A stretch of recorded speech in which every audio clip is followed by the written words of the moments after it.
as to whether to do this topic. The reason why I debated whether to do the topic is because it's really, I'm not going to just, spoiler alert, I am not going to be dealing with halacha l'maaseh issues in terms of Amira la'akum. I mean, I might touch upon here and there, but that's certainly not the focus here.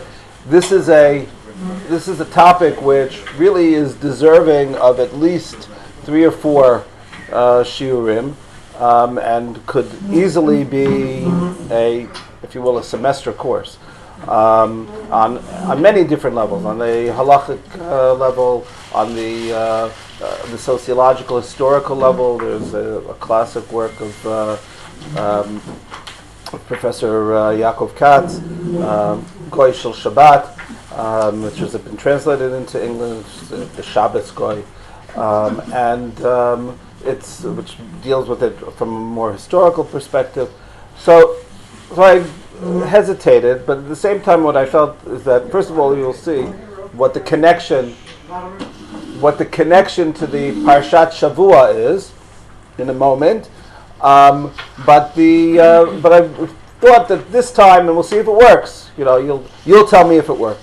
To deal with, if you will, from a conceptual perspective, and to be looking at it from different angles, and then from there, maybe some future time we'll talk about some of the practical halachic questions that come up.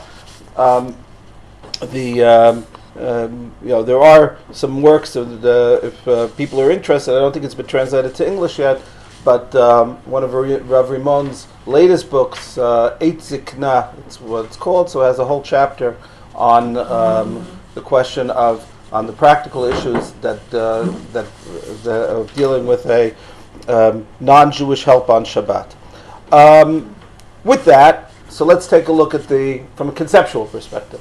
So the Torah tells us the following. This is in the, I wouldn't quite say, I guess buried, inside the discussion of where Moshe, this is before Moshe has relayed any information to Am Yisrael. This is starting with the beginning of Perek Yud Bet, where Hashem tells Moshe, HaChodesh Hazeh Lachem, this is the first month, and all of the halachot that are generated from that, Korban Pesach, the first Pesach, etc., etc.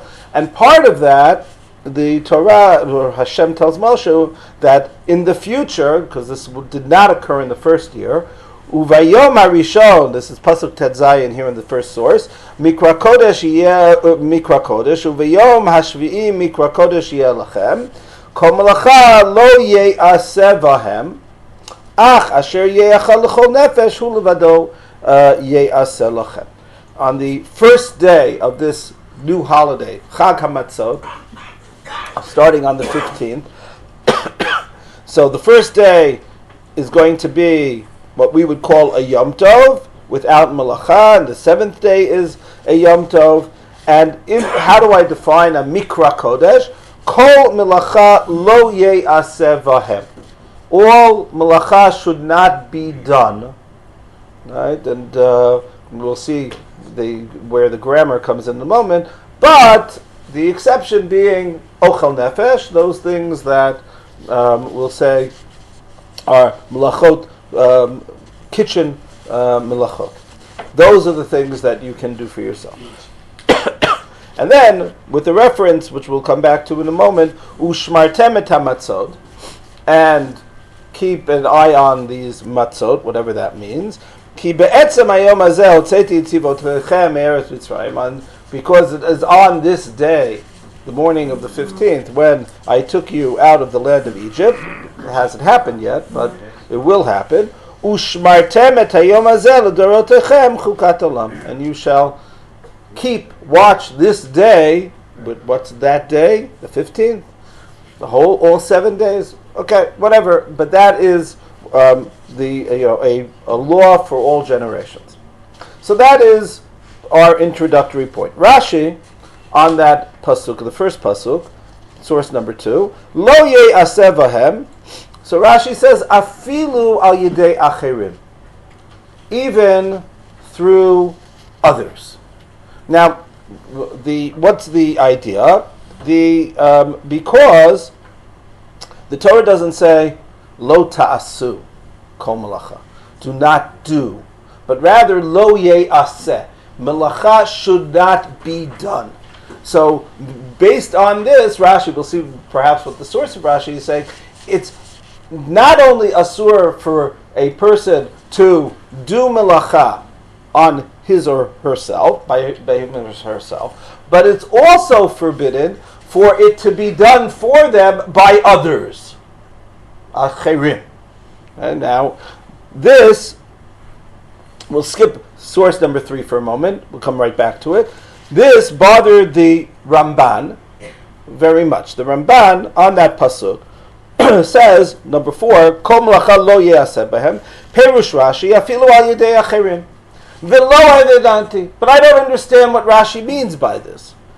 She'im ha'acherim ha'elu Yisrael, if these others are other fellow Jews, so then, Hem atzman musarin aleha.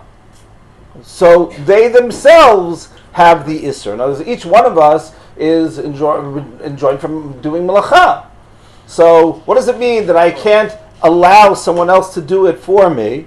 They themselves can't do it for themselves. So the Torah doesn't need to point that out. V'im acherim, and if the others, halalu goyim, but if the others are the non-Jew, they are the people who we're referring to here, they don't have an isur of malacha, they aren't forbidden to do work, so I will use them, right, as my Shabbos goy, right? That's what I'm going to do. Einanu musarim b'Torah malacha shel goy klal. So the Ramban says, if I look at Rashi, so Rashi is implying, maybe even more than implying, that this is a Torah law, right? It was based on the drasha, but it's a type of drasha which is very close to pshat. Right? It's based on the grammar. Yeyaseh, malacha should not be done. So I could understand that means I don't do malacha. But it's not that big a jump to say that I can't allow malacha to be done even if I am not the active participant. But the Ramban says we know that that there is no isur d'oraita. There is no Torah injunction against doing this. Lo b'yom tov, lo b'Shabbat, not on Yom Tov, which we're talking about here, and not on Shabbat either. Ela sheyesh ba shvut mi divreihem im ha'amira shelanu. So there is a shvut, a prohibition of rest, which is code name, and we'll see the Ramban in a different piece says it quite explicitly, is code name for an isur d'Rabbanan. Right? If I say something is an isur shvut, something which comes from resting, that is something which is saying that the rabbis decided that this is something that should be forbidden for whatever the reason, but it's not an isur d'oraita. What about 10 Commandments? What about it? Your maidservant, your manservant should do it.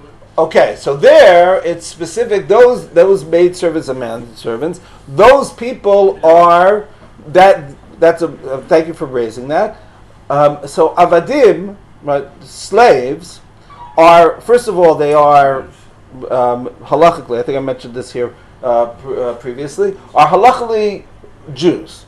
They are. We might call them second-class Jews, but they are Jews.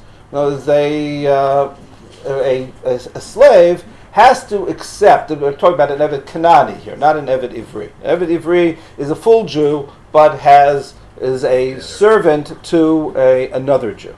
But an Evet Kanani, a non-Jewish slave, is a slave. Right? The master has all sorts of rights that we would probably, I hope, would find reprehensible. But their status is one of Jews. If you were to purchase a non-Jewish slave, and the non-Jewish slave refuses to accept Judaism upon him or herself, so then you have to sell that person back. In other words, you can't keep well, you give the person a certain amount of time to make the decision whether they're willing, in effect, to convert to Judaism and to keep the halachot. But that is part of it. So that person is a Jew, has to have Brit Milah, already going back to Abraham himself. Abraham, all of his household had Brit Milah. When the servant is freed, and this is probably the best proof of it, is that the moment the servant is freed, he or she becomes a Jew automatically, without any need for any further conversion. Just by freeing the slave, that slave becomes a full Jew. That's because that slave had accepted upon him or herself, or if it's a slave that was born into someone who was born into captivity, into slavery, so then that person has that status. Yeah. What about the animals? So the animals. So now I get to the question, because both the slave and the animal. So I could say that they are in effect concentric circles around me. In other words, my isur of melacha includes all of my household, if you will. So that includes my servants, and that includes my animals. It might also include my children, my children who are minors. This is something the Ramban points out. He wants to make the argument. We're not going to get into the question of having minors do malacha, but he wants to argue that if there's a difference between my turning to my child and asking or demanding, whatever it is, that the child, let's say, turn on the light, okay, as opposed to my speaking to another child, someone else's child, and saying, turn on the light. Was because the child doesn't have the restrictions because he or she is just a child. But I have the responsibility to make sure that everyone in my family is keeping Shabbat. I can't go and, on a Doraita level, there might be a problem on a rabbinic level for me to go to, a random kid in the street. But that's only rabbinic. But when it comes to the Doraita, it might apply to my child and not to anyone else's. Okay, so that's the background, but thank you for pointing that out. So now we're talking about not my servant, I'm talking about my neighbor who happens to be non-Jewish. So here, the Ramban says that is not D'oraita. That is rabbinic, and there are multiple sugyot. He says, he brings Kimosha Amru Amira L'Goy Shvut, quotes one of them. I'm going to go through several of them in a moment. And it's very clear from the Gemara that it is rabbinic. Aval matzati b'mechilta. So Ramban says, I found something in the mechilta. What did he find in the mechilta? Now let's go back to source number 3. The mechilta, the 2nd century collection of of Midrash Halacha, a very important work. So the mechilta says the following: Kol melacha lo ye'aseh behem, lo ta'aseh ata, v'lo ye'aseh chavercha, v'lo ye'aseh goy melachtecha. Right, so by saying ye'aseh, it should not be done. That means that you cannot ask anyone, whether it's Jew, non-Jew, can't be done for you. Divrei Rabbi Yoshia. Rabbi Yonatan Omer eno tzarich v'halo kvar nemar sheshet yamim ta'avod v'asita kol melachtecha. So Rabbi Yonatan says if you look and try to deduce things from what the Torah tells us in the Aseret HaDibrot, so it says 6 days you shall work and do your melacha. Harei dvarim kal v'chomer ma Shabbat chamura ein ata muzhar melecha tagoy kemelachtecha, etc. In other words, basically, he's saying you can deduce from the Aseret HaDibrot that there is an isur. There's no isur for it to be done for you. There's an isur for you to do it. That's there's 6 days you shall work, and on the 7th you shall not. So it's usur for you to do work, but it's not usur for you to allow work to be done. Right? So that's Rabbi Yonatan. So there's this machloket amongst the Tanaim. So, but according to Rabbi Yoshia, so he seems to be saying that there is this Isur D'Oraita. So the Ramban says maybe, and I've skipped a lot of it here, but maybe that's a source for Rashi. In other words, when Rashi said Lo Yaseh Afilu Al Yidei Acherim, and here Rashi is bringing everyone into the pool, right? Jew, non-Jew, others. So so that might be the source of Rashi. But ubevadai hi asmachta ba'alma. But certainly the Mechilta, he says, Rav Yoshia didn't mean it as a D'Oraita. Can't be. Shebo le'asor midivreihem Amira b'malacha shelanu. So as we see frequently in midrashic texts, you have what's known as asmachta. You have a concept which is primarily rabbinic, and the rabbis bring if you will, a support from the text. Different ways of understanding asmachta, way beyond the scope of the shir at the moment. But basically, it's saying it's rabbinic. We have a support that you can see, but shouldn't be taken too seriously in terms of saying we're learning this as a din d'oraita, it's a din d'Rabbanan. So that's what the Ramban says. So he leaves it open, saying maybe that perhaps that's what Rashi meant. In other words, Rashi brought it here, if you will, on explaining pshuto shel mikra, but not on a halachic level, something along those lines. Yeah. Pasuk doesn't mention the wife.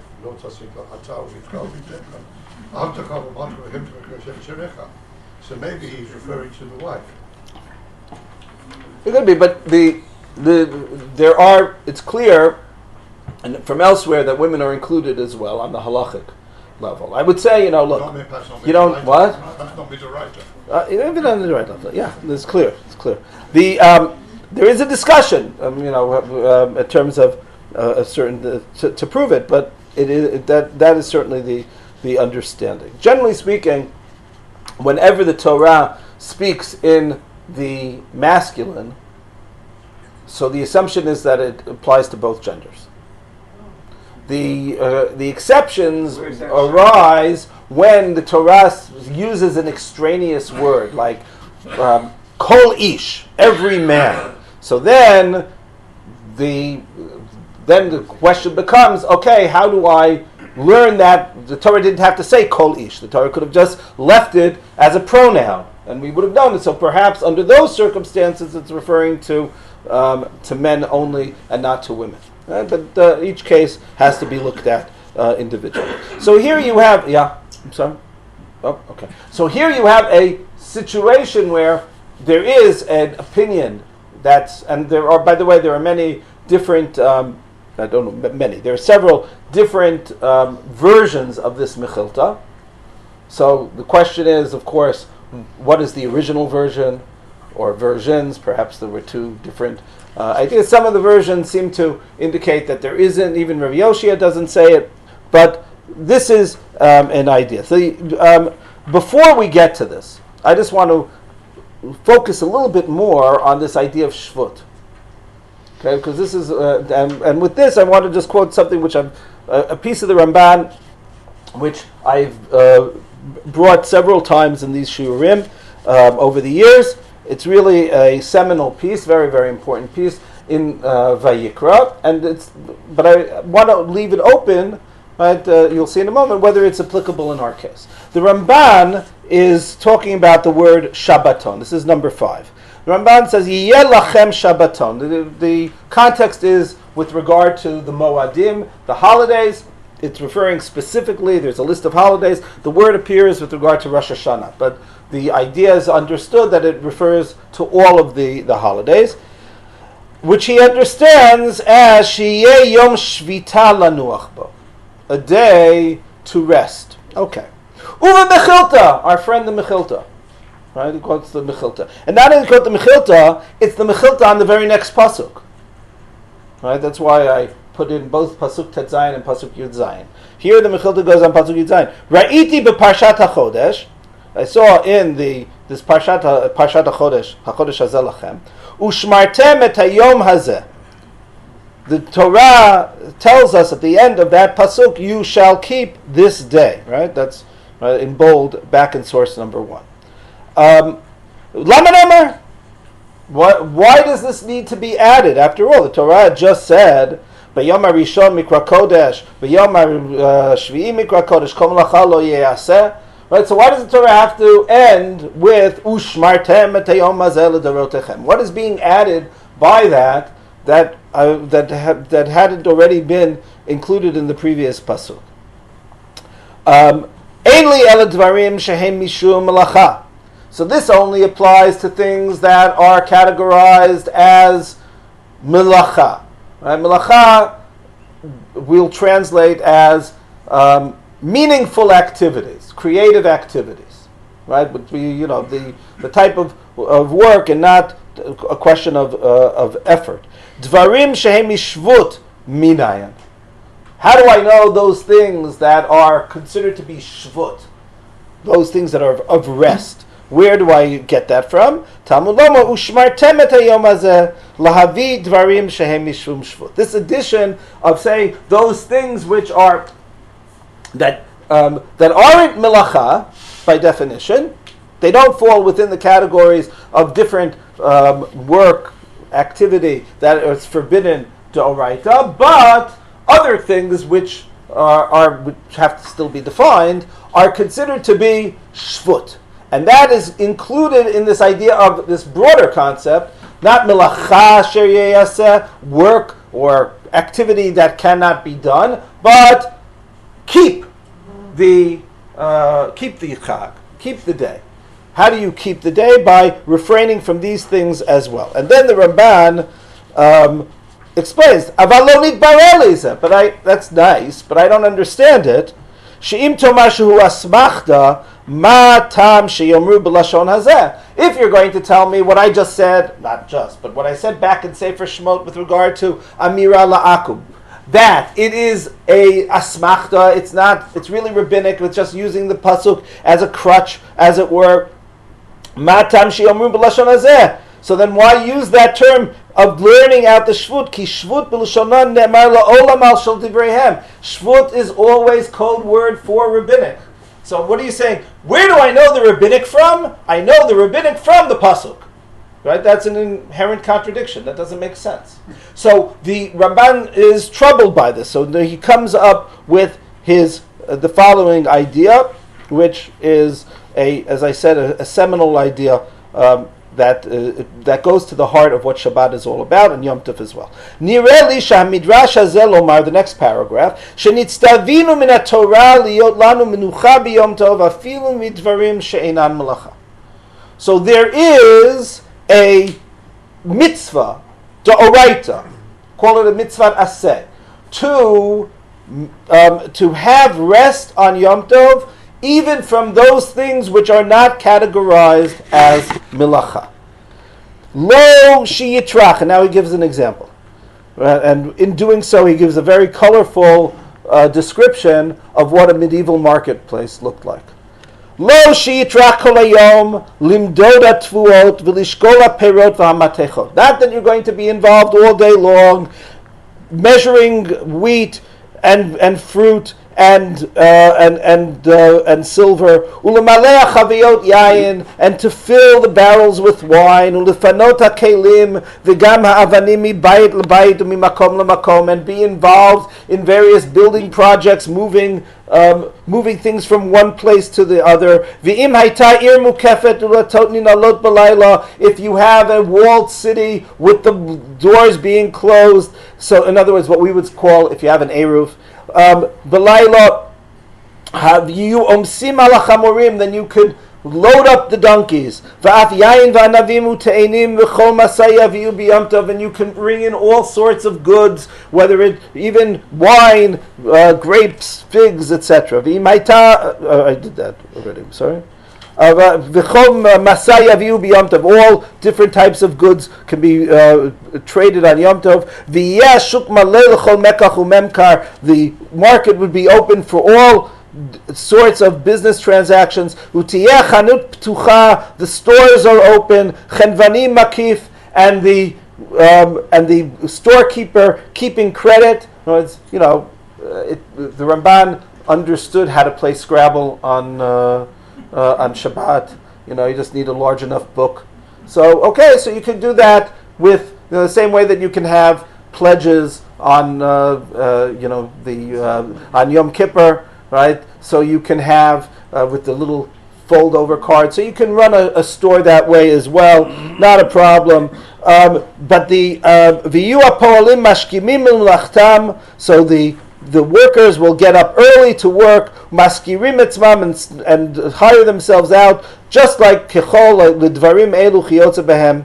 V'hutru yamim tovim v'afilu haShabbat atzma. So then basically you've made a mockery out of Yom Tov, even Shabbat itself, because everything that I've just described, chol zeh ein mishum melacha. Not a single action here falls into a Doraita category of melacha. L'chein amra Torah Shabbaton. Now back to the word that started this. That's why the Torah said, Yeh lachem Shabbaton, sheyeh yom shvita u'menucha, lo yom torach va'amal. Should be a day of rest, relaxation, not a day of trouble and bother or work.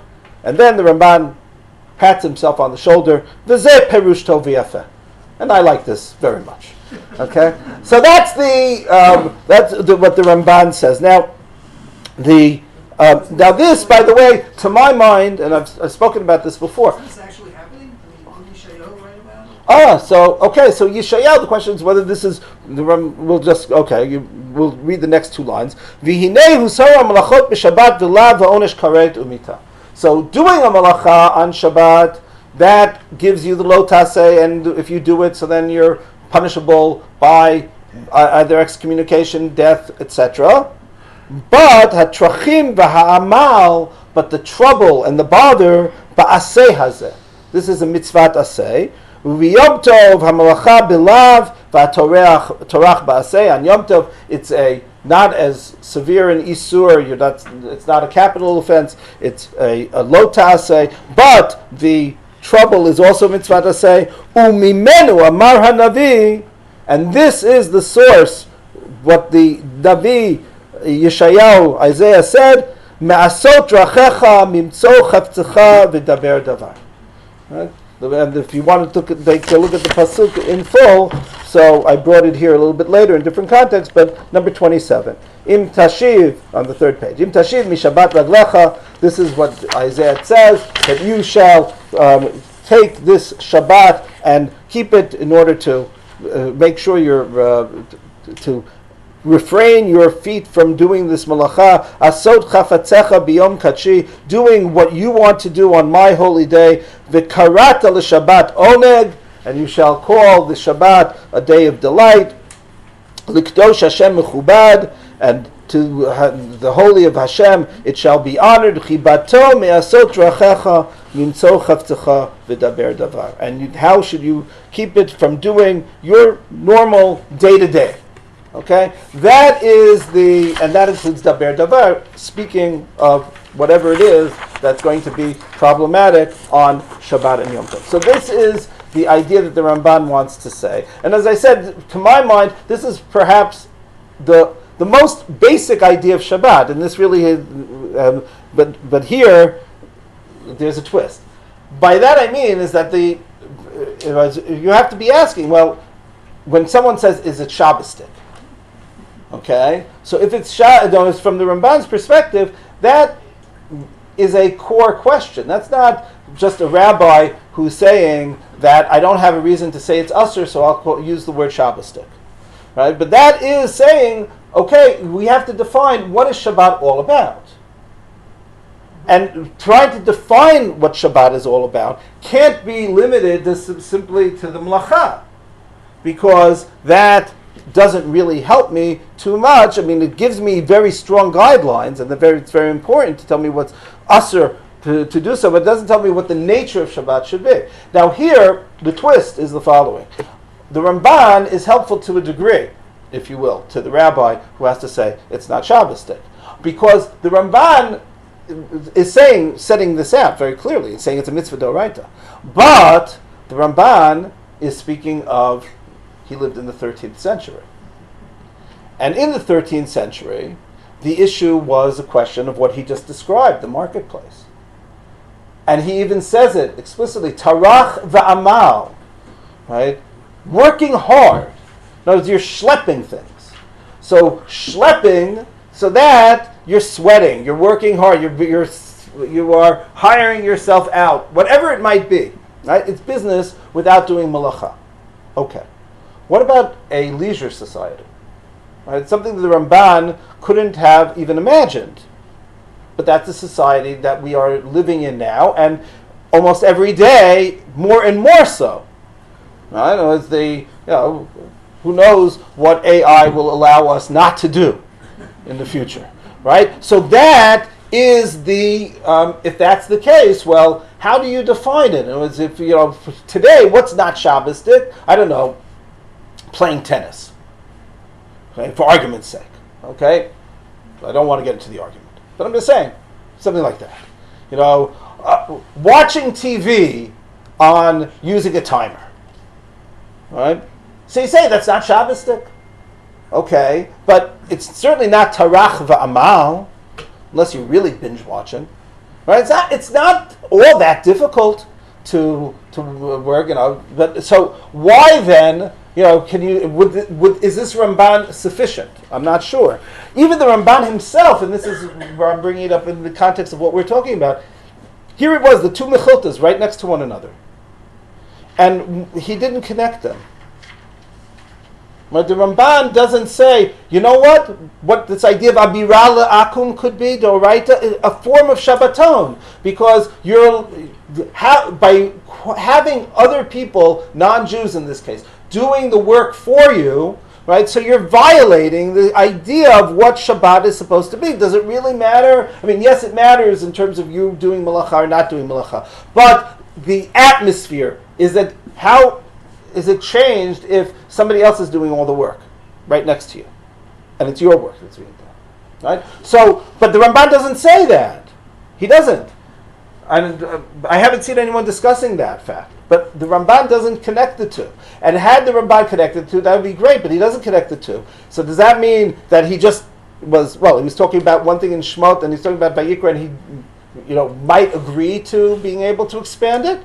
Or does he feel, no, if there isn't any physical activity that's involved, by definition, it's not going to be included in Shabbaton. Right? So I'm not sure. I'm really leaving it open to discuss. Be that as it may, getting back to our primary discussion. Just one point? Yeah. Sheva mitzvot of B'nai Noach, okay? Right. Even takas. You have black people working for Jewish people, and they can do the work.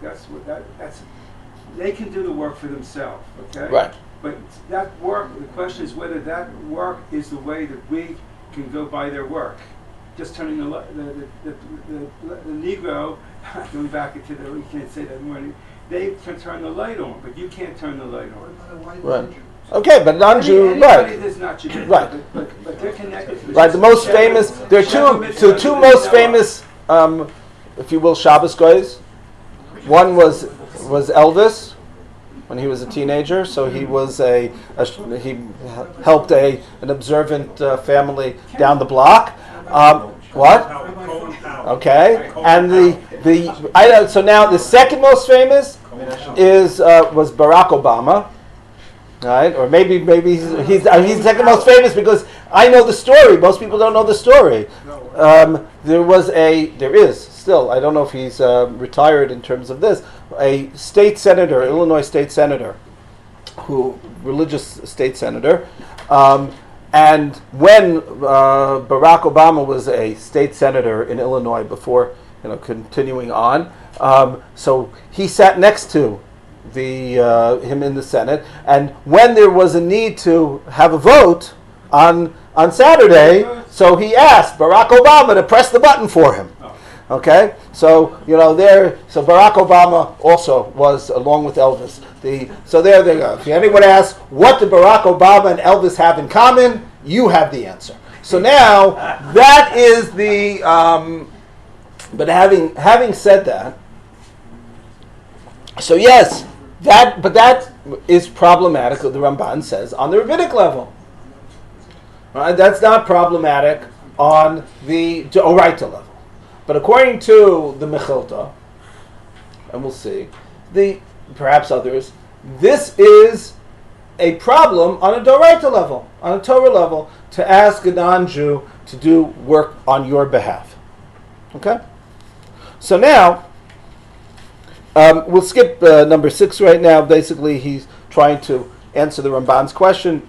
The Maral wants I'll just say it outside. Maral wants to say that Rashi never was talking about a non-Jew.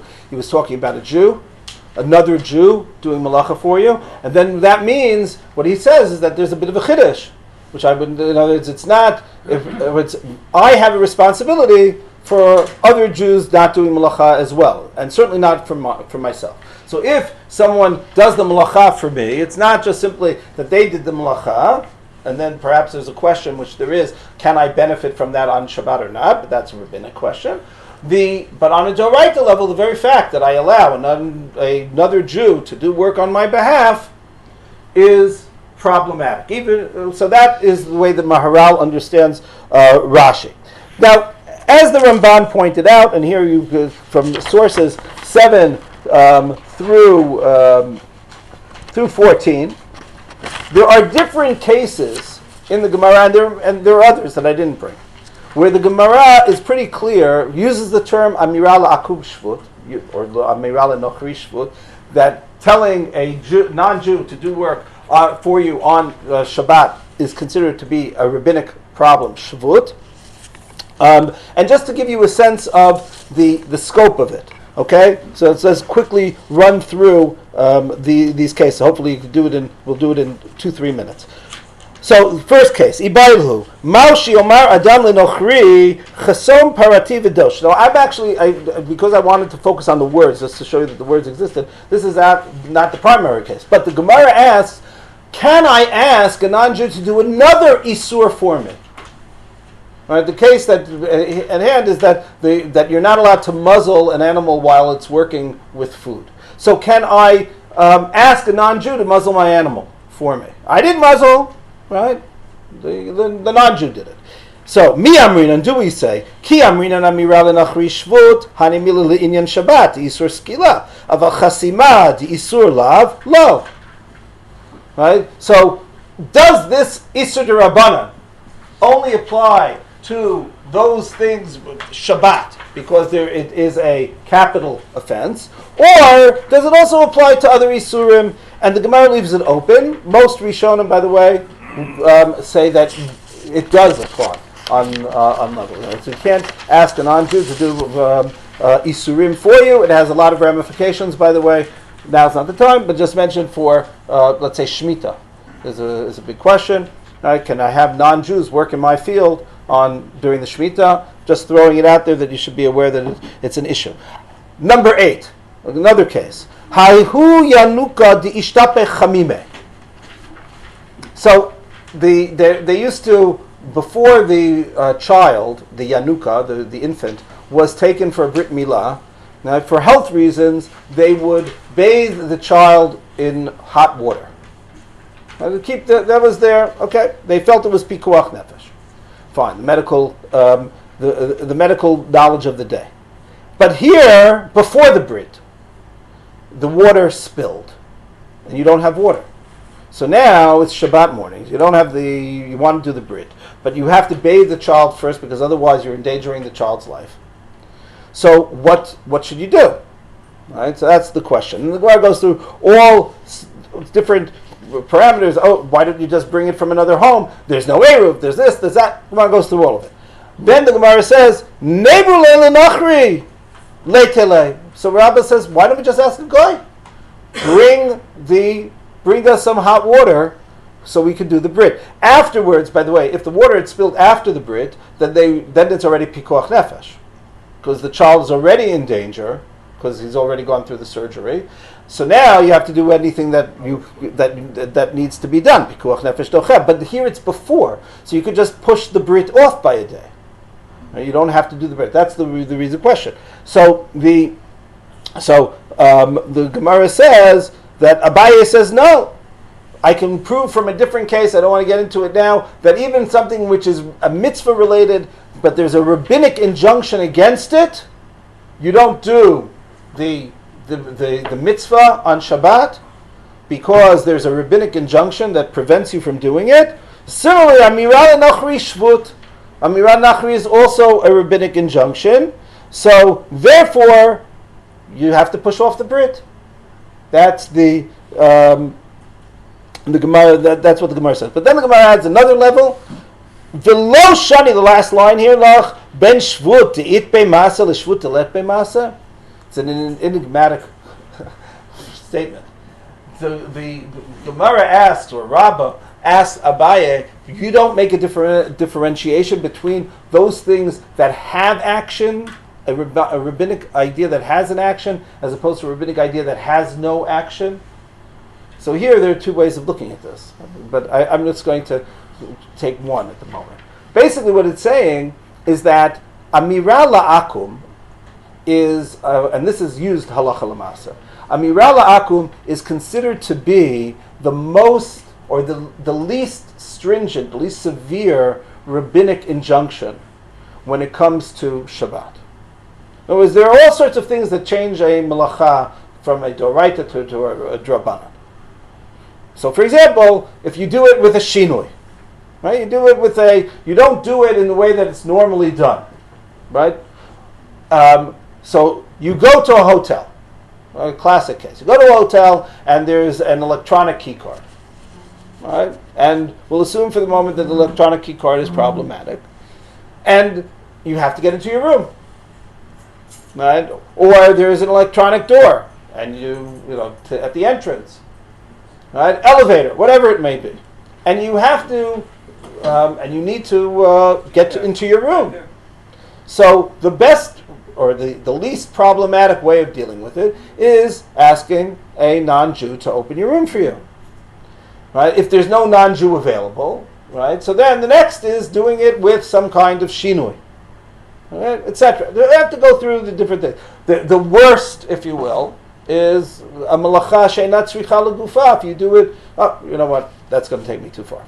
But as I say, each case has to be looked at. So what the Gemara is saying is that this is something which is only Amira. You're telling the guy, please bring us the hot water. You're not actually, let's say, doing the hot water when before there was a community area when I was a kid, and the basketball would roll out of the backyard, which had an Erev, right? So we became halachic scholars, and we would pass the ball, going through, doing it that way, in different ways, etc., so that we could continue our game, right? So that wasn't an Isur D'Oraita. It wasn't even a D'Oraita. That was better. But it would have been better had we just been able to have someone on call to go fetch the ball, right? That would have been better, because then I'm not doing anything. I'm just asking someone else to do it. And so that is what the Gemara says. Okay, but here it's clear that it's rabbinic. Asking another Jew to do it? No, asking a guy. Okay, but so you can do that in America, but here. Right. Okay, correct. If you don't have a non-Jew at your butt. Now, we'll talk about. I'll just mention historically, and here the historically means, let's say, in the state of Israel, and this is something that Somet really puts on its as its mantra and motto, is that the idea that we don't want to have a society which is dependent on the non-Jew. In other words, that Torah society should be able to function without the need of outsiders. Okay, that's the idea in the religious kibbutz movement back in the day when it had an ideology. So then it really was the key ideology to do everything. Right? So milking cows, for example, the best way of dealing with the problem halachically. You see, when you're reading the sources, and this is something that actually Professor Katz, in that book that I mentioned earlier, points out. When you read the rabbinic sources, there isn't any sense of, shame or an ideological problem in asking a non-Jew. It's a halachic question, right? Is it mutter? Is it not mutter? Etc. That's really the question, right? But it becomes an ideological question with the beginning of the religious Zionist movement. And I'm not saying that, by the way, I'm not saying that it shouldn't be. Right? I mean, you can make the argument that basically that you were implying, right? Do we want to have a modern society that cannot function without the Shabbos Goy, as it were? Right? So that's a very important ideological and philosophical question. So here we have, and I'm going to skip a few of the cases right now. Just go to the last case because this is very important. Number 14, the Gemara says the following: Hakoneh sadeh b'Suria. If you're purchasing land in Syria, kekoneh b'parvei Yerushalayim. So it's as though you're buying land in the suburbs of Jerusalem. Right? Syria has if this is going to taken out of context, right? So maybe I'll be brought to the Hague. But basically, Syria has a level of kedusha, which is a lower level of kedusha because it was conquered by David at a point when the rest of the country hadn't been totally taken, and so it's considered kibush yachid, an individual conquest. But nevertheless, it still has kedusha. So the Gemara says, okay, that's nice. But what does that have to do with anything? So the ma'il chata, like what's the halach? What halachic difference does that make? Right? Amir Sheshet makes a good political slogan, but two banks to the Jordan. But what does that do? Amir Sheshet lomar shekotvin alav ono va'afilu b'Shabbat means that you can even write the contract on Shabbat. That's how important it is. The Gemara says, "B'Shabbat salkadaitach." You really think you can write a contract in Israel, in Yerushalayim? Forget about the suburbs of Jerusalem. In Jerusalem, you're going to be mechal Shabbat to make a purchase. Kida Amar Rava, Omer lo'oved kochavim va'oseh. No, you're talking about a situation where you are telling the non-Jew to do it. Hachanami Omer lo'oved kochavim va'oseh va'af agav da Amira lo'oved kochavim shivut mishum yishuv Eretz Yisrael lo gazru rabbanan. It's basically, and this is an important idea, which, as I said, I'm just going to touch upon the different cases. How far do you take this? Basically, what the Gemara is saying is that we're not talking about a purchase between two Jews. We're talking about a purchase that you are buying land from the JNF, and you're purchasing land from non-Jews. So now, in order to make sure that the contract doesn't slip through your fingers, so you can ask a non-Jew to sign on your behalf. Because the mitzvah of Yishuv Eretz Yisrael, the mitzvah of living and of developing the land of Israel, is a very serious mitzvah. And the Chachamim did not make a gezerah when it came to when you're faced with the mitzvah of Yishuv Eretz Yisrael. So the question halachically is, how far do you take this? In other words, does it apply to all mitzvot? Any mitzvah? It goes back to the Milah question, right? Pushing off a Brit Milah, but all sorts of other mitzvot. Do we say that there is no Isur of Amira la'akum when there's a mitzvah? Or do you say, no, there are only certain mitzvot that are considered to be so important and also time sensitive?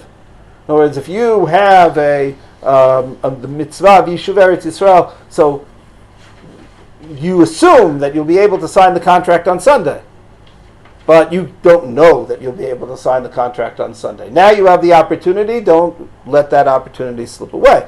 When it comes to, purchasing tefillin, okay, so you'll find tefillin tomorrow, right? So that's not doing it. Also, the mitzvah of Shabbat itself. It is an important question. But just to, again, I'm not paskening, but you have a situation where let's say you have a circuit blows in your house, and now you won't have hot food on Shabbat lunch. right? So that's, okay. Okay, not saying it's unimportant. It means there will be, the refrigerator's off, etc. All these things that are necessary. And your air conditioner goes off. So it's not a day which is oppressively hot. Maybe that would be different, but it's a day which you're uncomfortable, and as a result, your oneg Shabbat is impinged upon. Are you allowed to ask a non-Jew to turn on the electricity for you? Okay, so that's it's up there, right? So it comes from this type of Gemara. Now, is this Doraita? Pesach Seder we had. What? No, years ago, and right after Mid Aliyah, our first Pesach Seder, Yeah. everything went off in the house. Mm-hmm. We couldn't see to do the Oraisa mitzvahs on Pesach. Okay. So Did that you found a was non-Jew? Filipino. Okay. Right. So so that's That's bizarre. again what. That's what you have to do.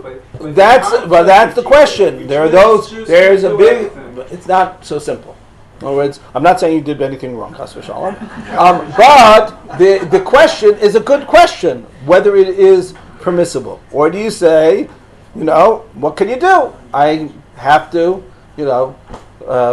be a very good Jewish mother and sit in the dark. I don't know, right? That is or lean in the dark, as the case may be, if it's a Seder, right? So, what? Yeah. That actually happened to us during the Seder night this year. The lights saw blue. We did the Haggadah and candlelight. Okay. Back the way they did it, back in Mitzrayim. So that is so there's all these questions that come up. I don't want to. I'll just tell a story. So there was a situation where this happened at a camp. I wasn't involved, but I was told the story afterwards. And it was Friday night, and all the electricity goes, and the rabbinic leadership of the camp got together, discussed it, and decided they can ask the non-Jews to turn it on. But they had a problem because they have all these campers, and they have to do what they have to do. So they decided to turn it into an educational opportunity. And they started giving shiurim and talking about why it's permissible, why it's not permissible, etc. Fine. And then they turned it on and they had their meals.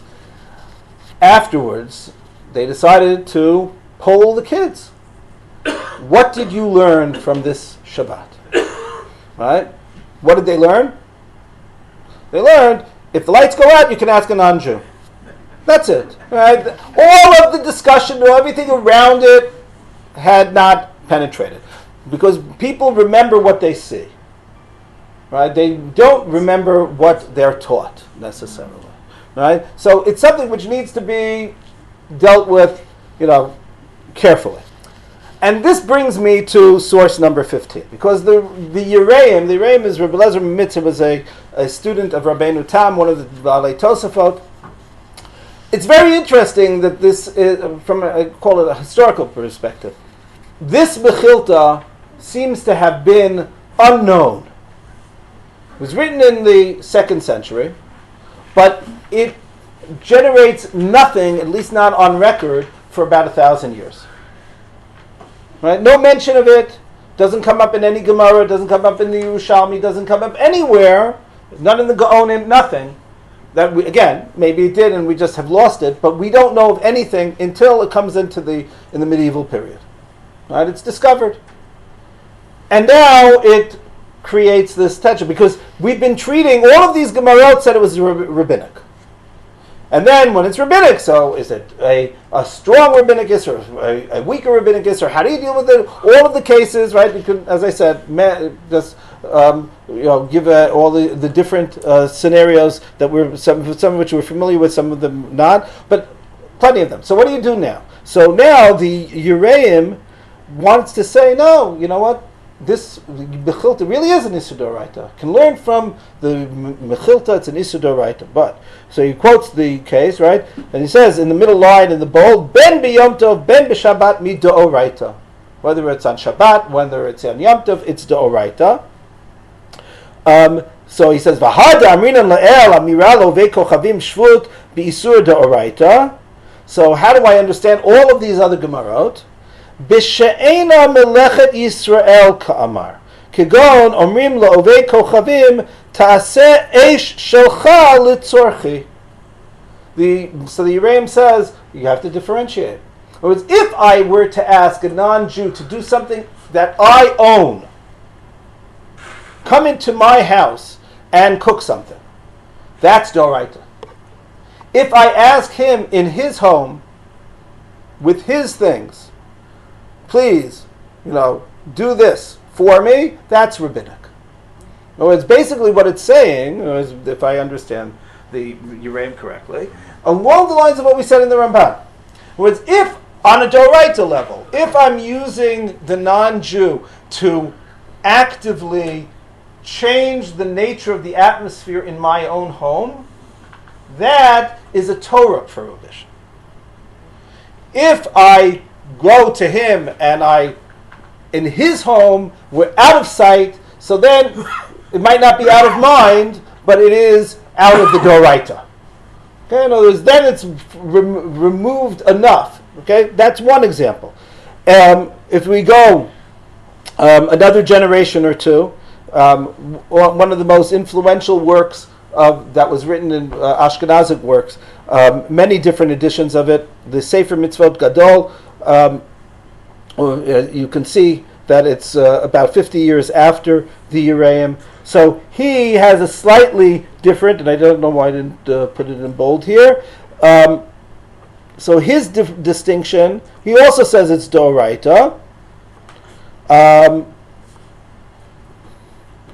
Where is it? I'm sorry.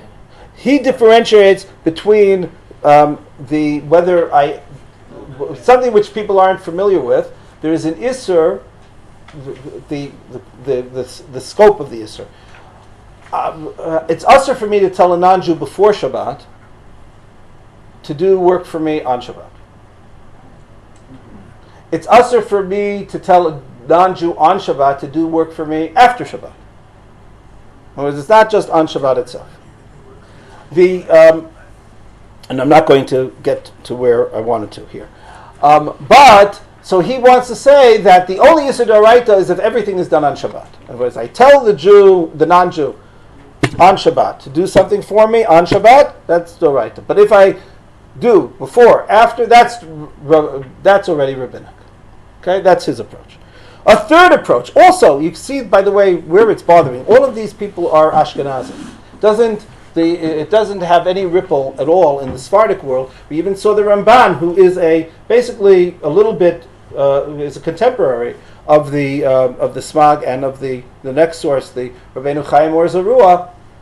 He said, no, it's obviously only rabbinic. So the Marach Or Zarua makes a different case. Asura midaraita hecha de lo katzatz to be Yisrael katarach, aval hecha de katzatz goy b'nenafshe katarach. Do you hire him or not? In other words, if I hired him, so then, well, let's say if he's doing me a favor, so then it's doraita. What does that mean, right? Right? In other words, I asked the non-Jew, can you please come over and turn on the lights? So he would say, what you just did violated Issur D'Oraita. If, on the other hand, the non-Jew is hired to do work, so then the non-Jew isn't doing the work because he wants to help the Jew. He's doing the work because he wants to be paid. And then he's considered to be, he's being independent. And then it's only rabbinic. But Interestingly enough, I didn't bring it, but there's another opinion that says the opposite. Namely, that when is it D'Oraita? If he is my employee. And this is a continuation of what you asked with regard to my servant. In other words, if I own the person, then it's clearly an Issur D'Oraita. But if I don't own the person, but I've hired the person, so then he's working on my behalf. Right? Just the opposite way of the inverse of what we just said. And then he's working for me, and then I have to be concerned about what he does. But if he's just doing me a favor, so that's that was his decision, and I just asked. So you can play it all in different ways. What you see here is that you have a certain concern amongst these Rishonim, and it continues into the Achronim as well, that feel that Amira La'akum has this idea of Kol Malacha Lo Ye'aseh is something to be taken into account. It's saying that, yes, and I think it's parallel, it's not identical, but it's parallel to what that Ramban said about Shabbaton. You have this idea that if work is being done for you, it's not just simply, okay, it's the guy, etc., don't worry about it. Maybe the rabbis got involved. But no, it is something which touches on the very nature of what Shabbat is, and therefore the Torah was concerned with it. Then, of course, we have to try to determine exactly to what extent was the Torah concerned, and to what extent was the Torah not concerned. Having said all of that, and with this we'll close, we won't get into the different rationales on a rabbinic level, which is the section bet. We'll leave it for another time. Having said that, the overwhelming consensus amongst the Rishonim and the Achronim is in keeping with what we saw in the Ramban, that there is no D'oraita when it comes to Amira La'akum, and it is a rabbinic. And this is just to just to look at 19 and 20, the Mishnah Berurah, and then his footnotes, the Shar Tziyun, that's number 20, explains. So he says, I'll just look at the number 20. He says, Ayin Beit Yosef Sof Siman Reish Mem Daled Masha Katav Ala Mechilta B'Shem Asmag Disfuke Misafkala. Excuse me. Rav Yosef Karo, in his commentary to the Torah upon which the Shulchan Aruch is based, he brings the opinions of these Rishonim that we just saw, that says that there is a Doraita component to Amira La'akum, and perhaps we need to be concerned about it, or not. But the Mishnah Berurah, and as I said, this is really the consensus, the bold line, Mikola poskim mashma dehurak midrabanan. Maybe he protested too much when he says kol ha-poskim, all of the poskim, but it's the overwhelming majority of the poskim. It's only rabbinic. So on a halacha l'maaseh level, and each case, as I said, I touched here and there on some halacha l'maaseh concerns, but I certainly didn't paskin anything. But when we're working with Amira La'akum, today with it as a rabbinic din, not as a d'oraita din, and that has all sorts of ramifications when it comes to psak halacha. Okay. Okay, so a question. Okay, so the shir is over, and But this would only apply to actions that I'm forbidden, that are nisr for me. For instance, if you hire a teenage non-Jewish girl to babysit, that takes a lot of work. And would that be considered still, according to the Ramban or the Mechilta, Tarach or the Ramban, Amal? Because that is a lot of work. right. And I'm hiring Well, her look, you could hire to do it on Shabbat. You could hire a Jewish girl. So would that right? There is a problem. There's another problem of or even right? a Jewish girl works. Okay. But I'm saying even a non-Jewish girl. But even a Jewish parent works. Okay, but Okay. but there you have. But that's a labor of you have love that- sometimes. No, you have that obligation.